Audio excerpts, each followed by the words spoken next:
मध्य प्रदेश में सरकारी अफसरों की लापरवाही और अनदेखी कोई नई बात नहीं है। मनमर्जी से नियम कायदे बदलकर ये अधिकारी अक्सर अपनी जेबें भरते रहते हैं। आप लगातार इस तरह की खबरें देख सुन और पढ़ ही रहे हैं, लेकिन ताज़ा मामला कुछ अलग, अनोखा और बेहद चौंकाने वाला है। सूबे के अफसरों ने अब सीधे केंद्र सरकार के नियमों को ठेंगा दिखाकर सरकारी खजाने को करोड़ों का चूना लगाया है और अपनी जेब भर ली है।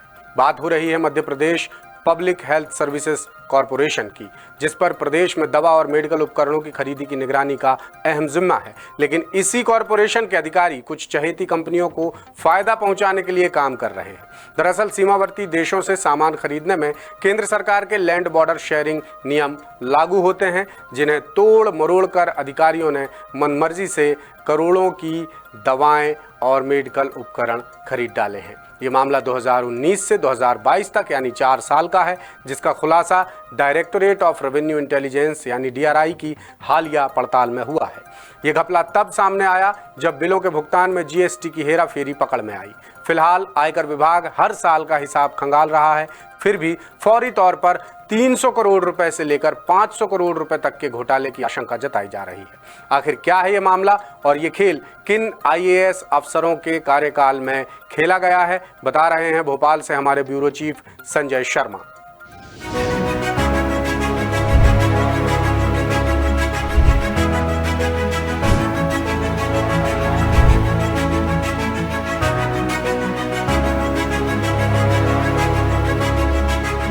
मध्य प्रदेश में IAS ऑफिसर्स की एक ऐसी कारस्तानी सामने आई है जो न केवल चौंकाती है बल्कि सरकारी सिस्टम की जड़ों तक समाये भ्रष्टाचार की शर्मनाक कहानी भी बयां करती है, जिस पर इस रिपोर्ट में हम विस्तार से बात करेंगे। लेकिन सबसे पहले आपको बताते हैं कि ये खेल आखिर किस विभाग में हुआ है। दरअसल प्रदेश में दवाओं और मेडिकल उपकरणों की खरीदी की निगरानी और कसावट के लिए सरकार ने Madhya Pradesh public health services corporation का गठन किया था, जो स्वास्थ्य एवं चिकित्सा शिक्षा विभाग के तहत संचालित अस्पतालों और मेडिकल कॉलेजों के लिए जरूरी दवाएं और उपकरण खरीदता है, जिसके लिए कॉरपोरेशन देश भर की कंपनियों को इम्पैनल करता है। फिर टेंडर के जरिए दवाओं और उपकरणों की उपलब्धता तय की जाती है, यानी क्वांटिटी और कीमत से लेकर कंपनी चुनने तक का सारा जिम्मा कॉरपोरेशन का ही होता है।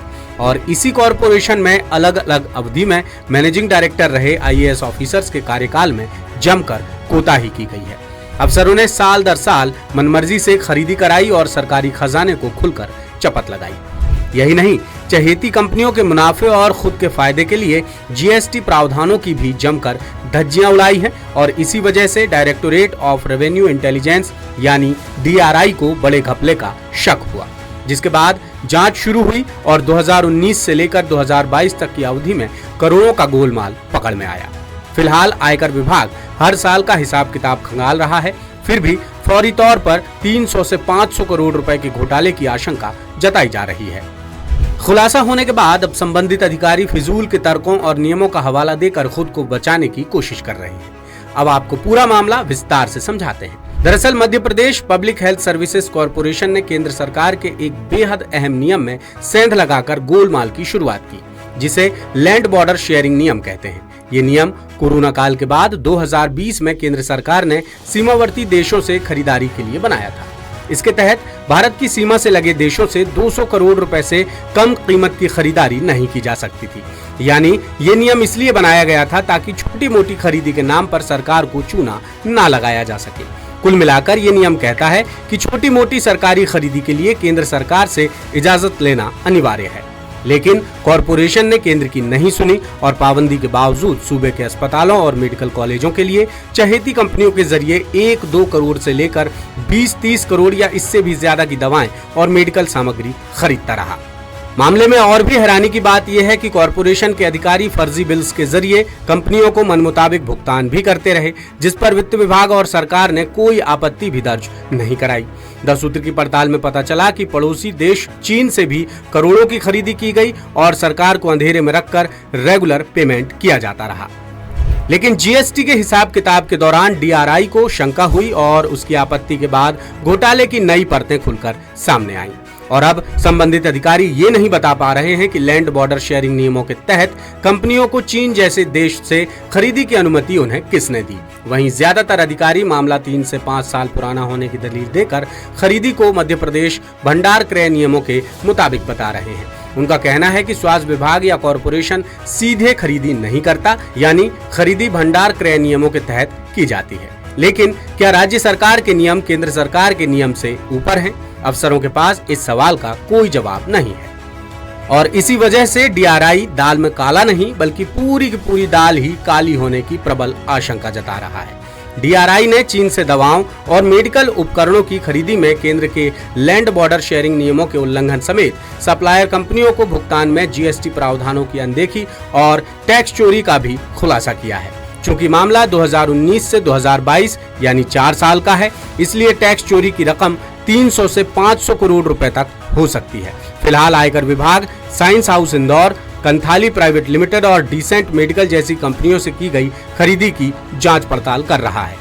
अब आपको डीआरआई के बारे में बताते हैं। डायरेक्टोरेट ऑफ रेवेन्यू इंटेलिजेंस यानी डीआरआई देश की एक प्रमुख खुफिया जांच और तस्करी विरोधी एजेंसी है, जिसे केंद्रीय अप्रत्यक्ष कर और सीमा शुल्क बोर्ड यानी सीबीआईसी के तहत बनाया गया है। डीआरआई केंद्र सरकार की राष्ट्रीय और आर्थिक सुरक्षा तय करने के लिए तस्करी, नशीले पदार्थों की आवाजाही, नकली भारतीय मुद्रा, सोने, आग्नेयास्त्रों और बाकी प्रतिबंधित वस्तुओं की तस्करी रोकने का काम करती है।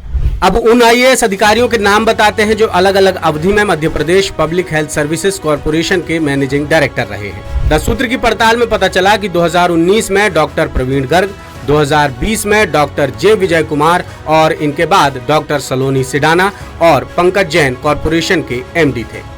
अब कॉर्पोरेशन का पुराना ट्रैक रिकॉर्ड देखें तो इसकी भूमिका पर पहले भी गंभीर सवाल उठते रहे हैं। 2023-24 में कैग की रिपोर्ट में भी कई चौंकाने वाले खुलासे हो चुके हैं। कैग के मुताबिक प्रदेश में करोड़ों की जीवन रक्षक दवाओं के स्टोर में ही खराब होने का मामला सामने आया था, जिसकी वजह कॉर्पोरेशन का घटिया मैनेजमेंट और अफसरों की लापरवाही थी।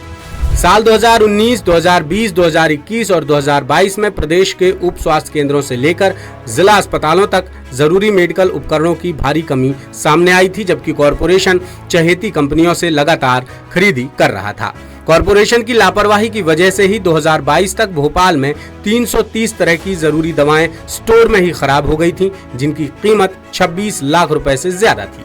इसी तरह रीवा में 4 लाख कीमत की 29 तरह की दवाएं, ग्वालियर में 1.5 लाख, छतरपुर में 1.25 लाख, बड़वानी में 2.25 लाख, उज्जैन में 6 लाख, हरदा में 3.5 लाख और मंडला में 9 लाख रुपए समेत प्रदेश के 19 सिविल सर्जन स्टोर्स में 55 लाख रुपए से ज्यादा की दवाएं खराब हो गई थीं। वहीं भोपाल के हमीदिया, ग्वालियर के जयारोग्य और जीआरएमसी सुपर स्पेशलिटी हॉस्पिटल और छिंदवाड़ा के सीआईएमएस में 1 करोड़ रुपए से ज्यादा की दवाएं बर्बाद होने का मामला भी सामने आ चुका है। कैग ने यह भी बताया था कि 2017 से 2022 के बीच भंडार क्रय नियमों की अनदेखी कर टेंडर एग्रीमेंट के बावजूद कंपनियों ने 19 करोड़ से ज्यादा के 738 उपकरणों की सप्लाई नहीं की थी, जिसमें सीधे तौर पर कॉर्पोरेशन के अधिकारियों को जिम्मेदार ठहराया गया था। साथ ही करोड़ों के बजट की बर्बादी पर स्वास्थ्य और वित्त विभाग की चुप्पी पर भी गंभीर सवाल उठाए गए थे। बहरहाल मामले पर कॉर्पोरेशन का पक्ष जानने के लिए हमने मौजूदा मैनेजिंग डायरेक्टर मयंक अग्रवाल से बात की। उन्होंने सफाई दी कि कॉर्पोरेशन मध्य प्रदेश के भंडार क्रय नियमों के तहत ही खरीदी करता है। वैसे भी कॉर्पोरेशन ने किसी भी देश से सीधे तौर पर खरीदी नहीं की, इसलिए नियम का उल्लंघन नहीं हुआ है। ये मामला मेरे कार्यकाल का नहीं है, लेकिन तब भी वित्त विभाग से अनुमति जरूर ली गई होगी। कंपनियों की जीएसटी चोरी में भी कॉर्पोरेशन की कोई भूमिका नहीं है। लेटेस्ट, इन्वेस्टिगेटिव और इन डेप्थ खबरें देखने के लिए ज्वाइन कीजिए 10 सूत्र का व्हाट्सएप चैनल, सब्सक्राइब कीजिए यूट्यूब चैनल, लाइक कीजिए फेसबुक पेज और पढ़ते रहिए वेबसाइट www.dasutr.com।